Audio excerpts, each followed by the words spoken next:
Hi, everybody. Today you might be having a substitute, and so I wanted to make sure that we're not wasting our time and getting through Hamlet as much as possible. So I'm going to do a guided reading, and you are going to need some paper, and this is going to be starting Act 3. And so we want to make sure we have something to write with. We have our paper or our notebook of what we're working out of, and that we're ready and in a mind frame to take notes.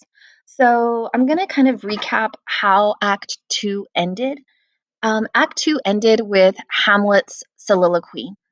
And this is the soliloquy where, he criticizes himself a lot, comparing himself to one of the actors. The actor was able to become so emotional over people he really didn't even know. It was a story that he was telling. And Hamlet is like, saying, my father's dead and murdered, and I can't even become that emotional. So he is criticizing himself a lot there. And then towards the end of that soliloquy, he decides what he's going to do. But I think he'd actually decided this before. And so he says that he's heard that when somebody sees something in a play that they are guilty of, that they get like struck so much with it that like they can't speak or they do something that just shows that they're guilty. And he decides that he's going to have the actors act out the murder of his father in front of his uncle so that he can see how he reacts. And so he's like, this is how I'm going to catch him to be able to tell if he is guilty or not. And so we see that Hamlet is being very careful here.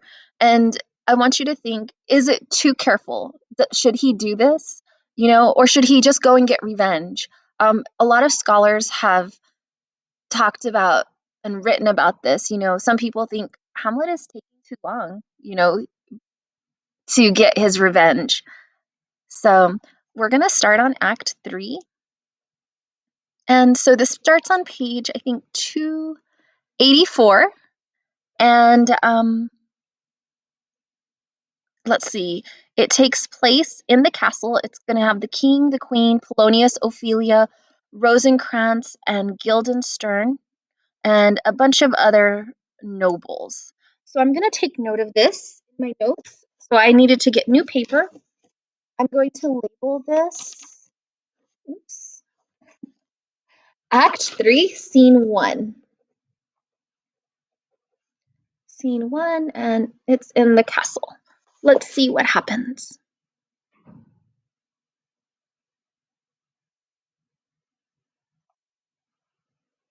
That's cool. Act 3, Scene 1, The Castle. Enter King, Queen, Polonius, Ophelia, Rosencrantz, Guildenstern, and lords. And can you by no drift of conference get from him why he puts on this confusion, grating so harshly all his days of quiet with turbulent and dangerous lunacy? He does confess he feels himself distracted, but from what cause he will by no means speak. Nor do we find him forward to be sounded, but with a crafty madness keeps aloof when we would bring him on to some confession of his true state. Did he receive you well? Most like a gentleman. But with much forcing of his disposition. Niggard of question, but of our demands most free in his reply. Did you assay him to any pastime? Madam, it so fell out that certain players we o'erwrought on the way. Of these we told him, and there did seem in him a kind of joy to hear of it. They are here about the court, and as I think, they have already order this night to play before him. 'Tis most true, and he beseeched me to entreat your majesties to hear and see the matter. With all my heart, and it doth much content me to hear him so inclined. Good gentlemen, give him a further edge, and drive his purpose into these delights. We shall, my lord. Sweet Gertrude, leave us too, for we have closely sent for Hamlet hither, that he, as 'twere by accident, may here affront Ophelia. Her father and myself, lawful espials, will so bestow ourselves that, seeing unseen, we may of their encounter frankly judge and gather by him as he is behaved, if it be the affliction of his love, or no, that thus he suffers for.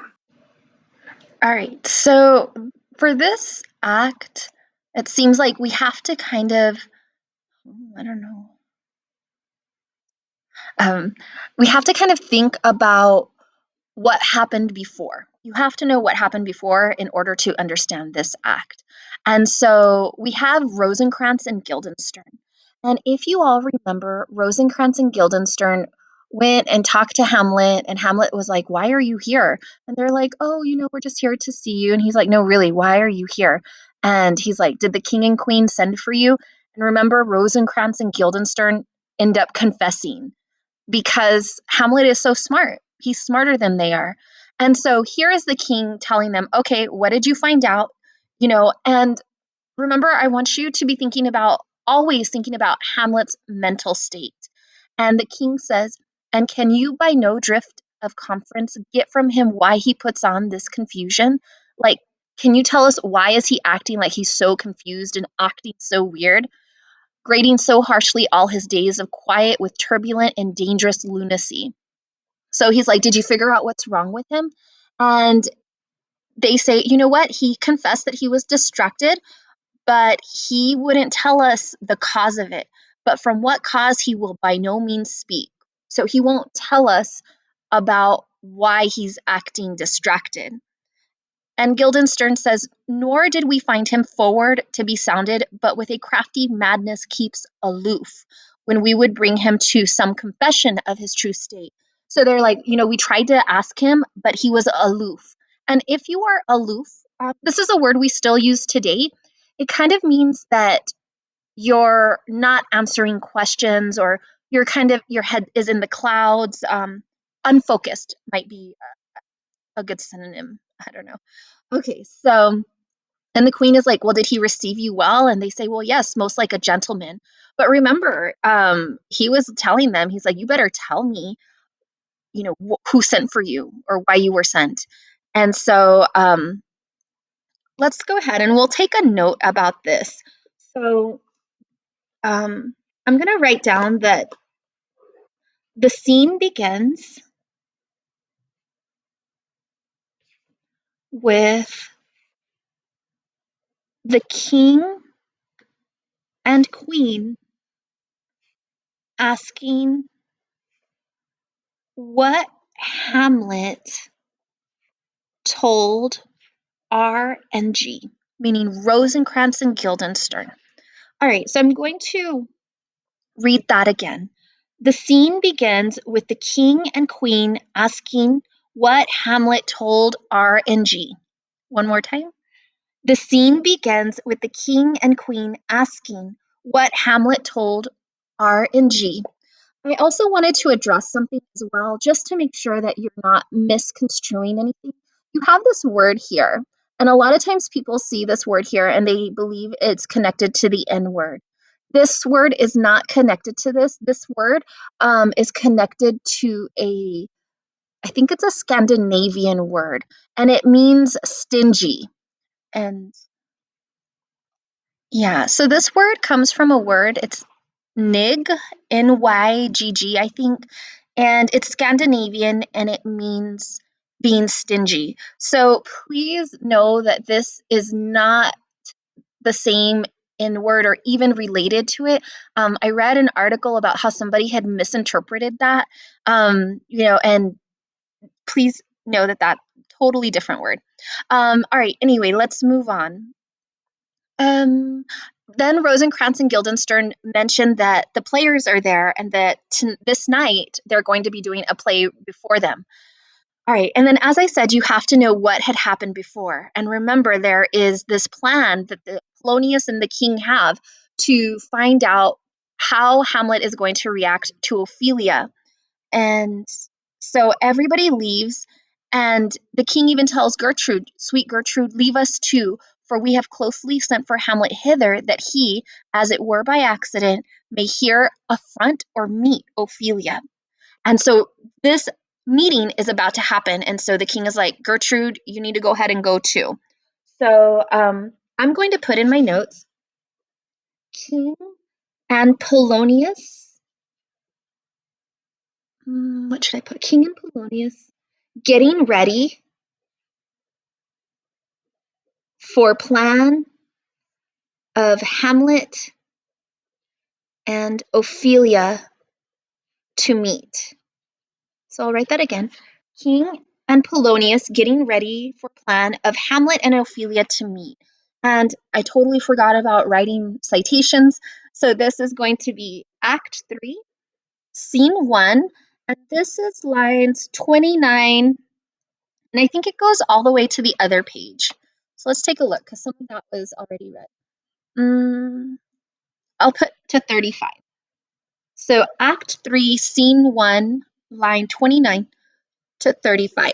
Let's continue.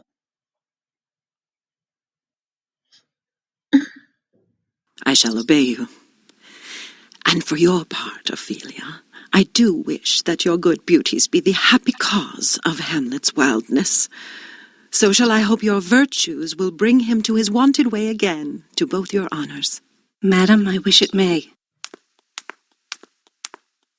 Ophelia, walk you here. Gracious, so please you, we will bestow ourselves. Read on this book. That show of such an exercise may colour your loneliness.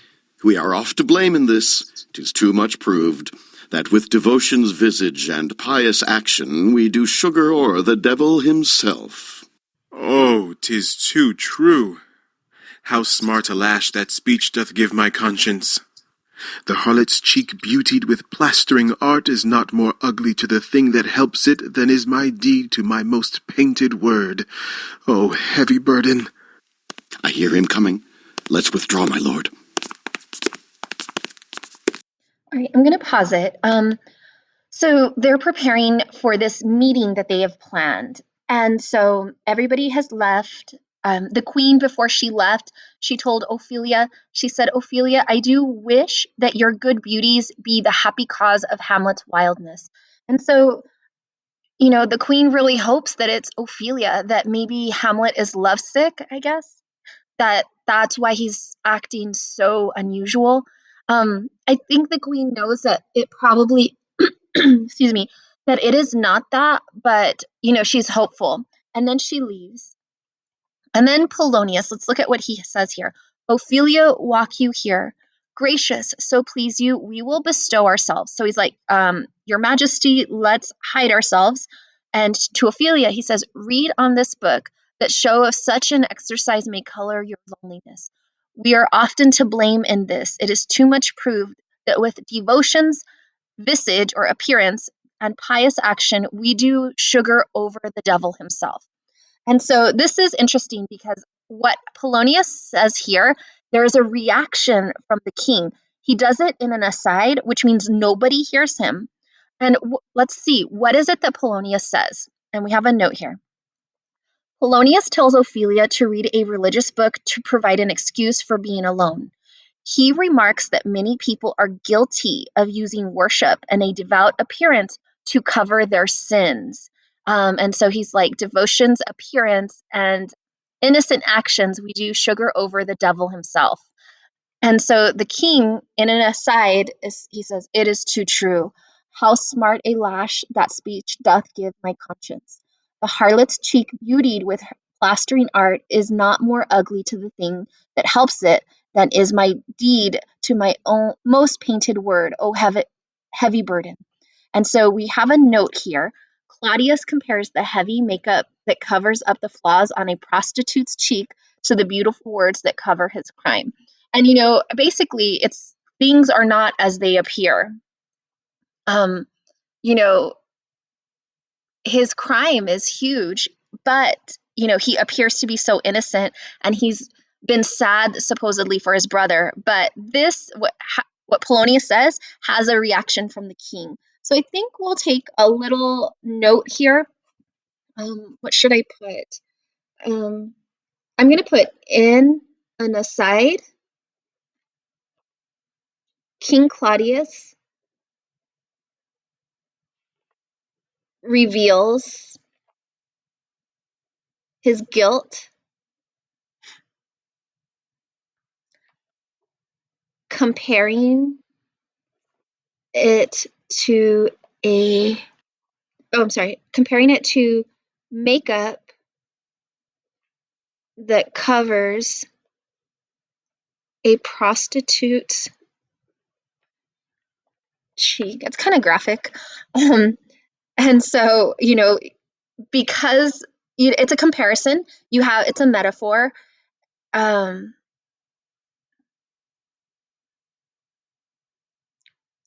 and it creates an image for you as well. So in this, we see that the king does have a guilty conscience.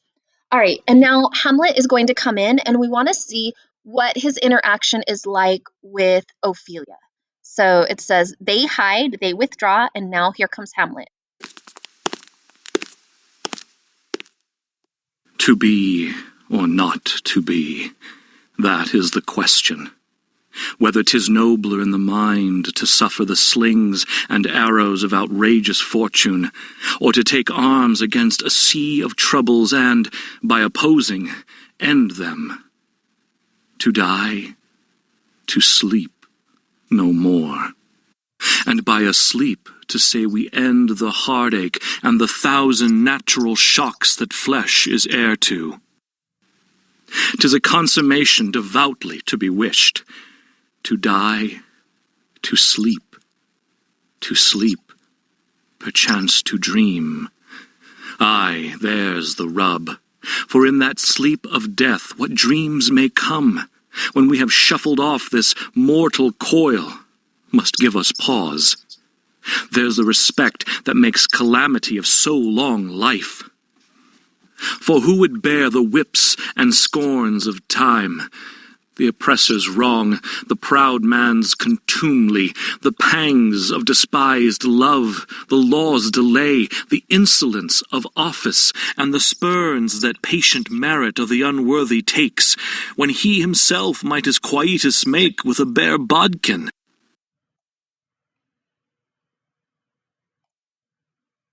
Who would fardels bear to grunt and sweat under a weary life, but that the dread of something after death, the undiscovered country from whose bourne no traveller returns, puzzles the will, and makes us rather bear those ills we have, than fly to others that we know not of?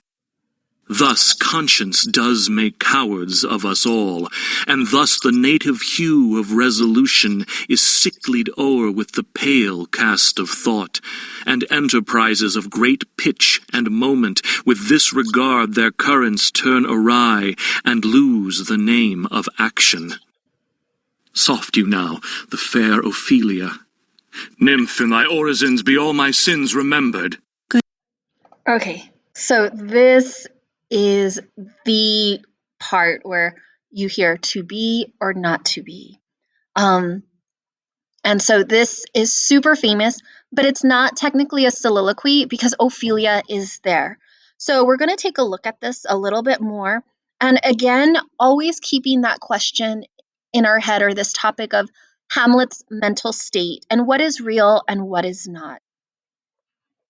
All right, so I'm going to have to go back and look at it. It's very frustrating that it's not all on one page. So I apologize for that. But let's look at this. To be or not to be. Um, Remember, we heard this earlier. And, to live or not to live, that is the question. Whether it is nobler in the mind to suffer the slings and arrows of outrageous fortune, or to take arms, guns, against a sea of troubles, and by opposing, end them. So, to live or to die, that is the question.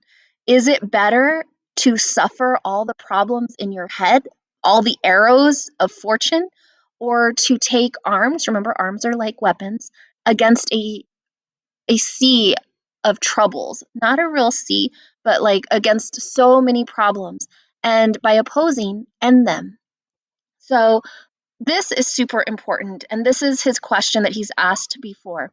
Then he really, some of us might not understand that, but then he tells us to die, to sleep no more. And by asleep, to say we end the heartache and the thousand natural shocks of the flesh is heir to. It is a consummation devoutly to be wished. So, he is using the word sleep, but sleep isn't really sleeping. It's really dying. So we're gonna take note of this. I don't even know what to write and see. For some of you that might be frustrating, but I want you to see that um, we don't always go in and know exactly. We come to conclusions. So I'm gonna put to be or not to be speech. I'm just gonna put that in my notes. And on the left side, I am going to write sleep as a word, a vocabulary word, but I'm going to put sleep equals die because he's using these words synonymously, and that means as synonyms. And I'm going to put Hamlet. So on the right side, Hamlet is questioning, is it better to live or die? Because when you're living, he says it's like getting arrows, thrown at you the whole time. Um, and then he says, do you fight against this and kill yourself? And then he says, to die, to sleep no more. And by a sleep, to say we end the heartache. So, he did say to his friends, I'm going to act weird, but I want you to think about the reality of this. Hamlet has lost his father, and his father is gone, and he is suffering a heartache. He says, when to end his life would end the heartache and all the shocks that his body and his mind are feeling. To die, to sleep, perchance to dream. Yes, there's the rub, for in that sleep of death, what dreams may come. When we have shuffled off this mortal coil, must give us pause. There's the respect that makes calamity so long life. So we have a note here. He says, that is the consideration that makes us endure misery for such a long time. Because do we know what's going to happen when we die? Um, for those of us that are faithful, we have our beliefs of what will happen when we die. But he says at the end of the day, we don't know what dreams may come. We don't know what's next.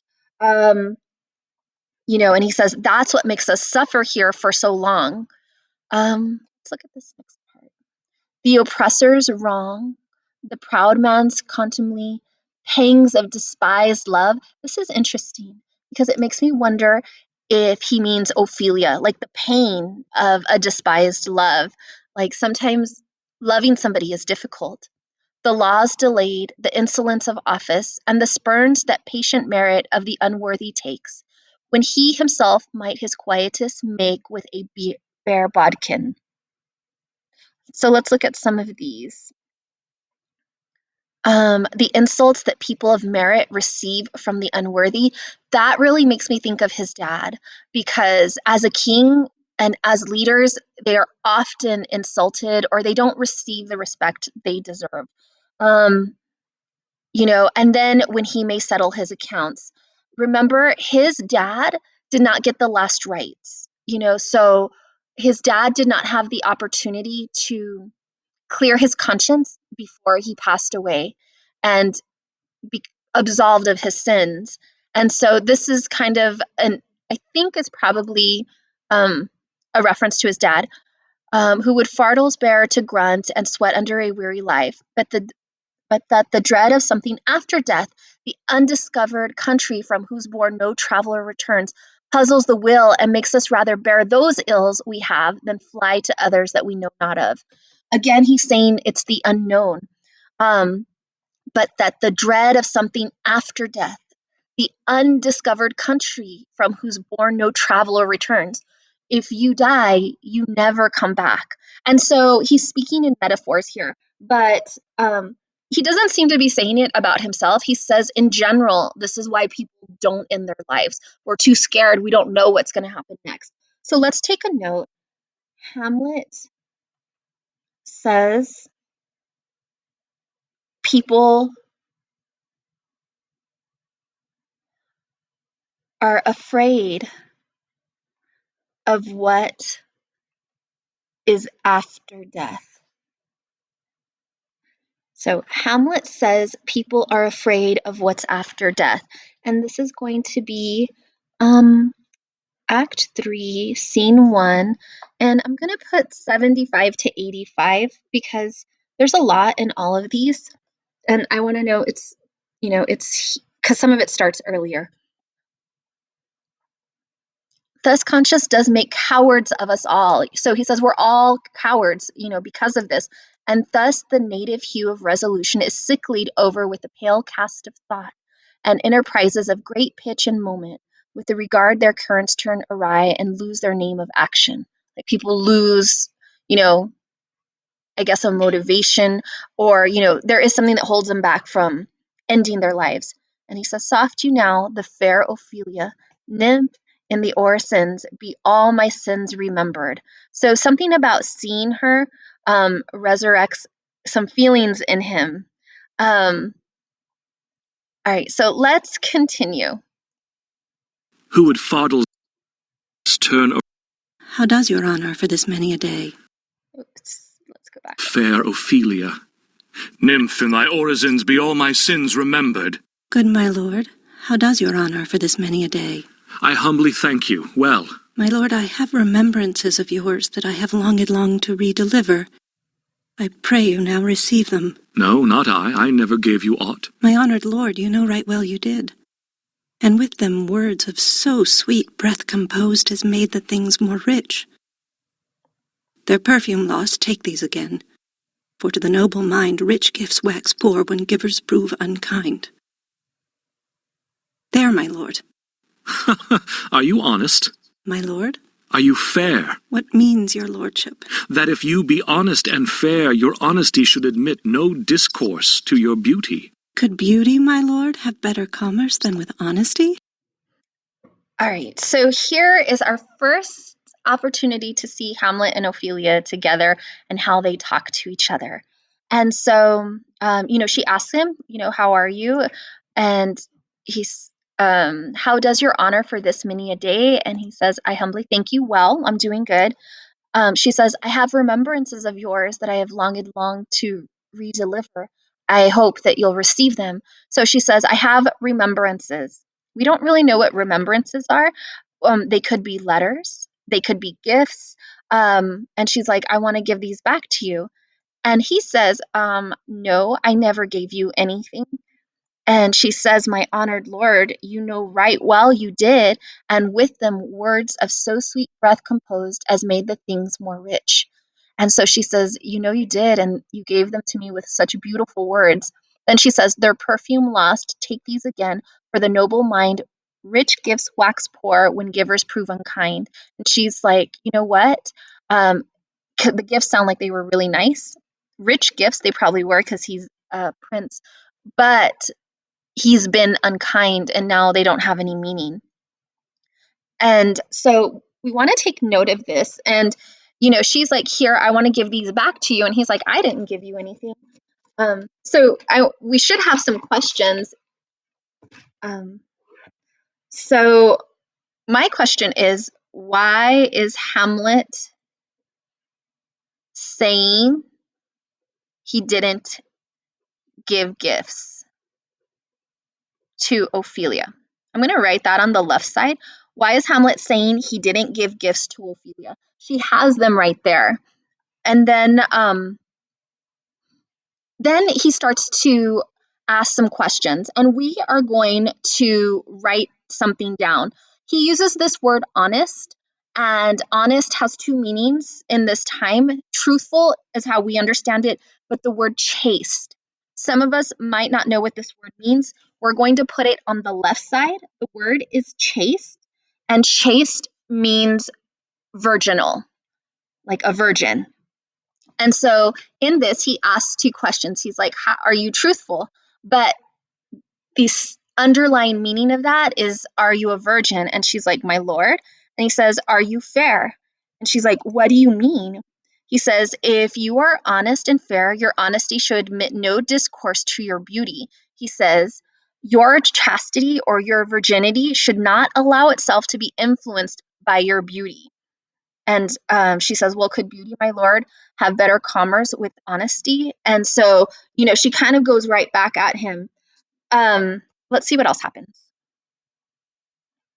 Ay, truly, for the power of beauty will sooner transform honesty from what it is to a bawd, than the force of honesty can translate beauty into his likeness. This was sometime a paradox, but now the time gives it proof. I did love you once. Indeed, my lord, you made me believe so. You should not have believed me. For virtue cannot so inoculate our old stock, but we shall relish of it. I loved you not. I was the more deceived. Get thee to a nunnery. Why wouldst thou be a breeder of sinners? I am myself indifferent, honest, but yet I could accuse me of such things that it were better my mother had not borne me. I am very proud, revengeful, ambitious, with more offences at my beck than I have thoughts to put them in, imagination to give them shape, or time to act them in.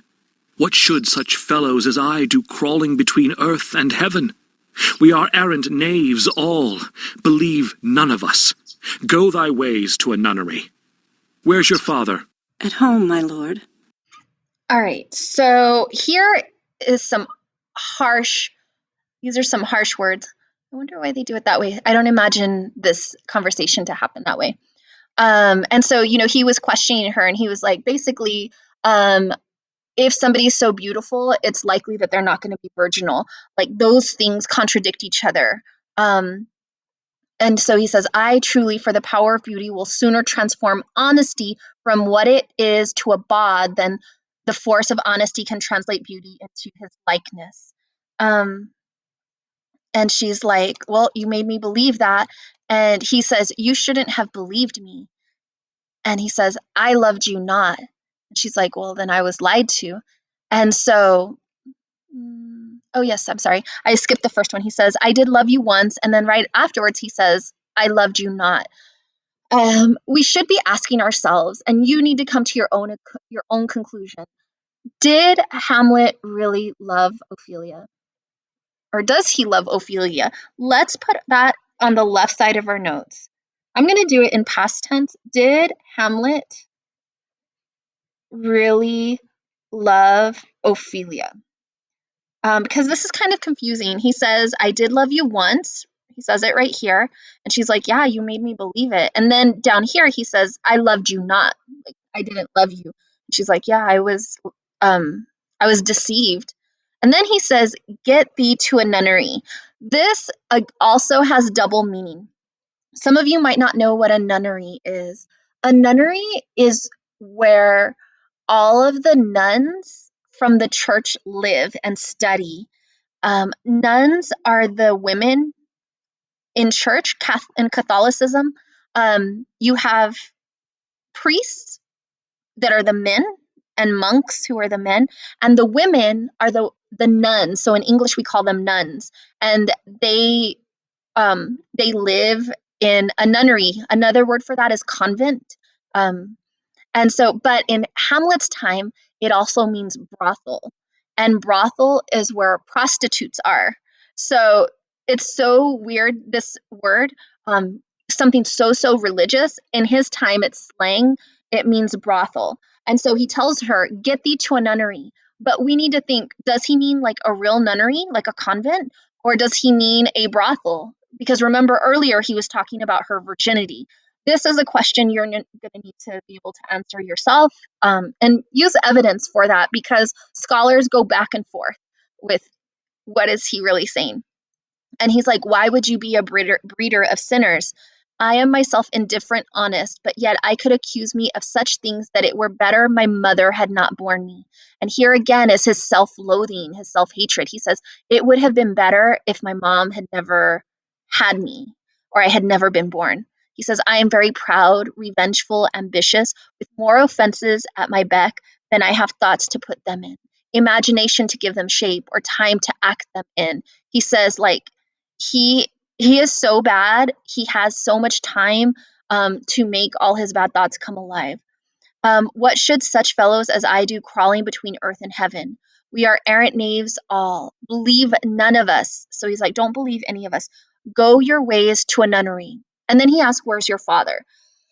So we're going to take note of this. I'm going to put in my notes on the right side, Hamlet, let's see, tells Ophelia to go to a nunnery.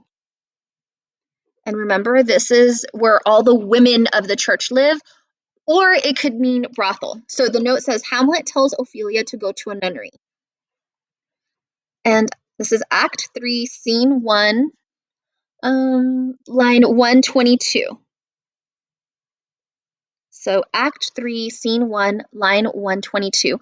On the left, I'm going to put nunnery, and I'm going to put convent, and it says it right here. And I'm going to also put or brothel. And for those of you, if you don't know what a brothel is, it's a house or a place where all the prostitutes are. So our story is definitely rated like PG-13. All right, so the other thing is we have some dramatic irony here. Hamlet says, where's your father? And she's like, at home. That is a lie. We know that's a lie because Polonius is behind the curtains spying on them. Let's continue. Let the doors be shut upon him, that he may play the fool nowhere but in his own house. Farewell. Oh, help him, you sweet heavens. If thou dost marry, I'll give thee this plague for thy dowry. Be thou as chaste as ice, as pure as snow. Thou shalt not escape calumny. Get thee to a nunnery, farewell. Or if thou wilt needs marry, marry a fool, for wise men know well enough what monsters you make of them. To a nunnery go, and quickly too. Farewell. Heavenly powers restore him. I have heard of your paintings too well enough. God hath given you one face, and you make yourselves another. You jig and amble, and you lisp. You nickname God's creatures, and make your wantonness your ignorance. Go to, I'll no more on't. It hath made me mad. I say we will have no more marriage. Those that are married already, all but one, shall live. The rest shall keep as they are. To a nunnery go. All right. So for those of us that have a lot of difficulty understanding Hamlet, just the tone of his voice should tell you something. And some of those words, go, go, get you to a nunnery. You can kind of tell how he's feeling. So he had just asked, where is your father? I definitely have a question. Does Hamlet know that Polonius is hiding? Is that why he asked? She lies to him. So he says, because she says at home, and then he says, let the doors be shut on him, that he may play the fool nowhere but in his own house. Farewell. And that really tells you Hamlet has always thought Polonius is a fool. And she says, oh, help him, you sweet heavens. And he says, if you do marry, I'll give you this plague for your dowry. Be thou as chaste as ice, remember, virginal, be thou as chaste as pure as snow, thou shalt not escape calumny. Get thee to a nunnery, farewell. Or if you need to marry, marry a fool, because wise men know well enough what monsters you make of them. To a nunnery go, and quickly too, farewell. I definitely want to take note because earlier in the play, Hamlet had made comments about women. And here he is making a general comment about women. He says, if you need to marry, marry a fool, because wise men know what monsters women make of them. So I'm going to take note that Hamlet seems to hate women and says women make monsters of men. I'll repeat that for you. Hamlet seems to hate women, says women make monsters of men. This is Act 3, Scene 1, and specifically, I'm putting this here. So this is line 141 to 142. And so Hamlet he seems to hate women. Remember, he said, frailty, thy name is woman. And here he is saying, women make monsters of men. So he's been affected in such a negative way that his interaction right now with Ophelia is terrible. You know, he says, if you need to marry a fool, because you'll end up making a monster of him. And then she's like, heaven powers restore him. She's like, God, somebody help him. And then he says, I have heard of your paintings too well enough. God has given you one face and you make yourselves another. You jig and amble, which means like dance.